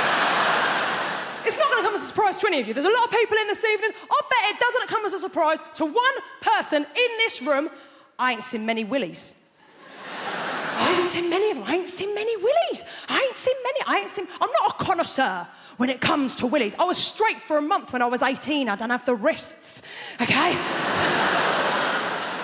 But even to me, even to the untrained eye, there was one that I was like, oh, there's something up with him. There was something just not quite right about it. They're not meant to have a corner, are they? Halfway through, it had like a proper corner. Now, she clearly looked at that one and went, ooh. She can't do that, can she? She'll go work on Monday, she don't look a bitch on TV. So instead, she has to do a little lie. Emma, see if you can see where she went wrong.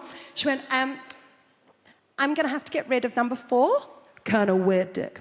I'm going to have to get rid of number 4 because the way that he's standing, he doesn't really look like a very confident guy. And I'm only really attracted to really confident guys. And I thought, he has his penis out on television.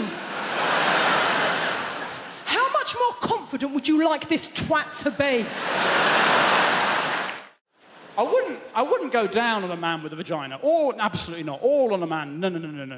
Because a man's vagina would be disgusting. Like, I think it's a good thing that most women are born with them because you look after stuff. Like men, no, thank you.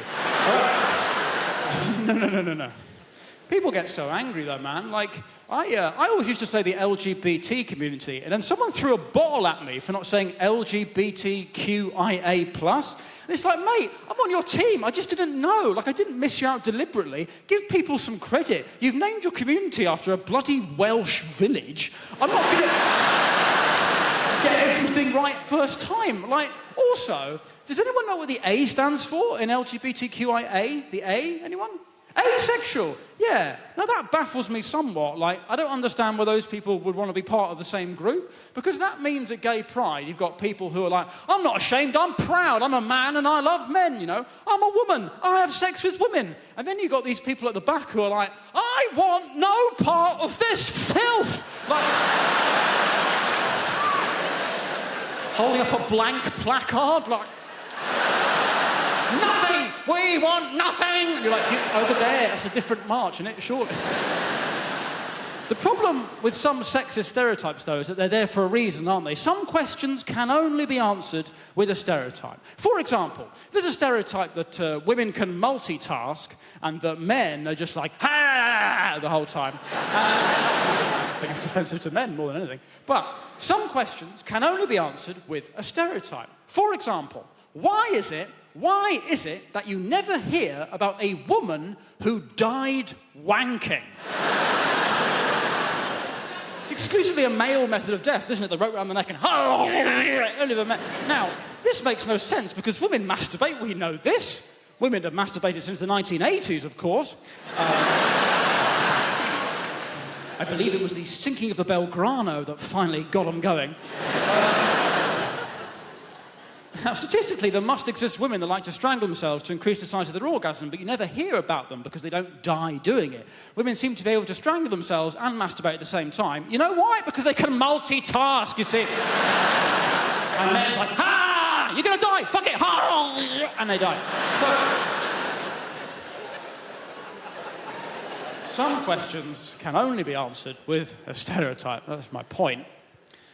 But these stereotypes were obviously used in the past to kind of make life harder for women. But now, some people think maybe life is harder for men because of the whole Me Too movement. I don't know about that. But what I do know is that no man could deal with the Me Too hashtag. Like, no, not even the really woke, liberal good guys. Like, I've got a friend who's a real good guy, you know, like one of them.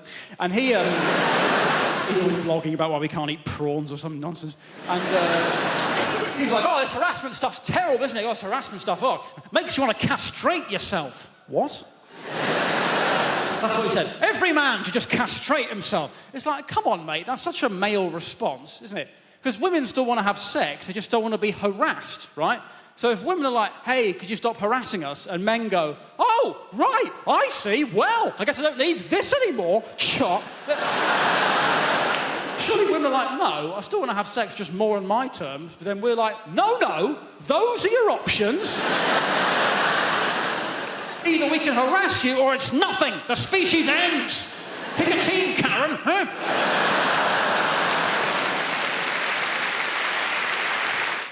You know, when I found out that I was going to do this gig, I immediately put together a message and I pinged it out on our family WhatsApp group to my husband and my children, because that is the kind of rock and roll comic I am. And my son, my teenage son, wrote back to me at once, and his message said, "Thug life chose you, brah."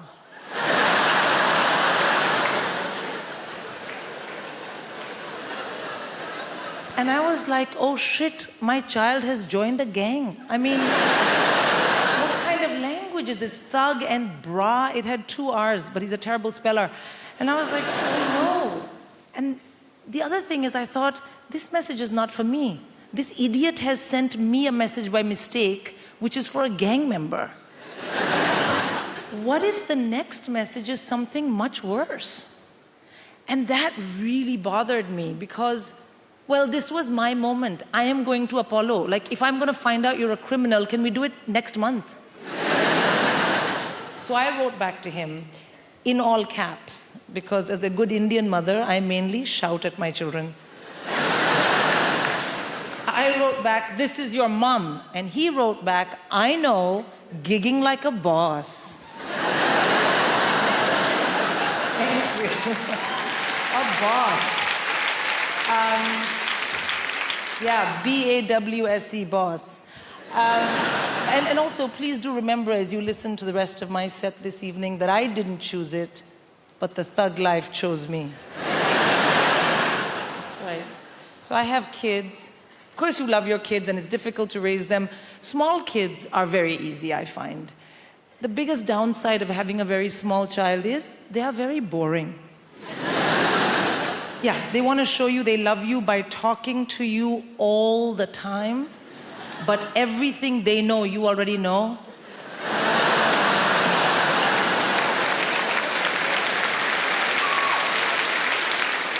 I mean, literally zero value add in any of those conversations.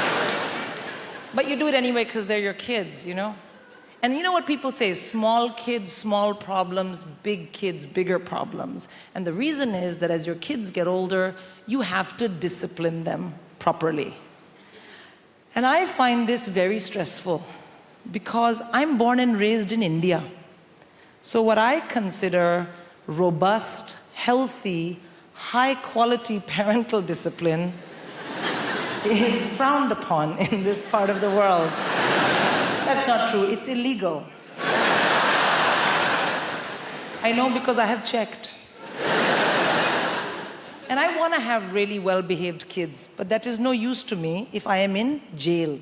So, I have to learn what you guys do here. And the big thing here is teach your kids about action and consequence using a multitude of techniques. So you have something called star chart. You know what star chart is? Yeah, no, let me tell you, sir. Star chart is you find something vaguely not negative that your child possibly might be able to do and then work it into the conversation and give them a star. Thank you for not kicking me in the face today. Here's a star. And then the other one, action and consequence, naughty step. You've been terribly behaved. Kindly go relax on the staircase.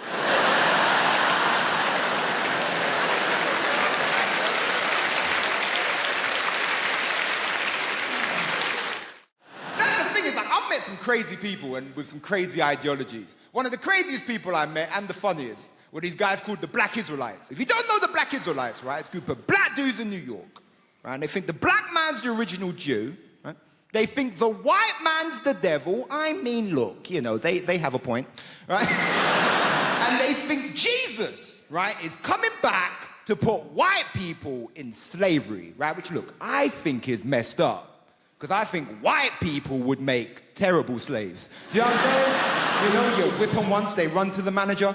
You know, you try and give them bread and water. Is it gluten-free? No. It's not gluten-free.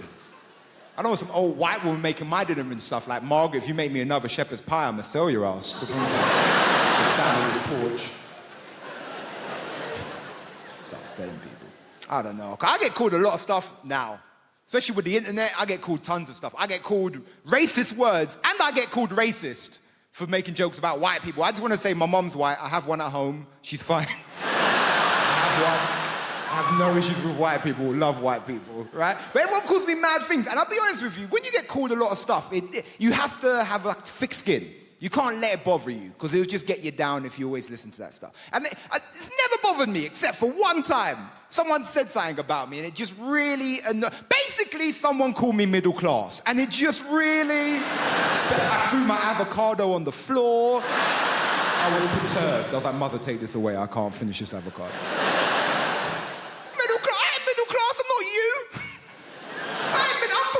Man. If you don't know Ilford, it's in between East London. Don't you cheer Ilford, goddammit, you hooligan. Ilford is horrible. It's in between East London and hell. That's where Ilford is.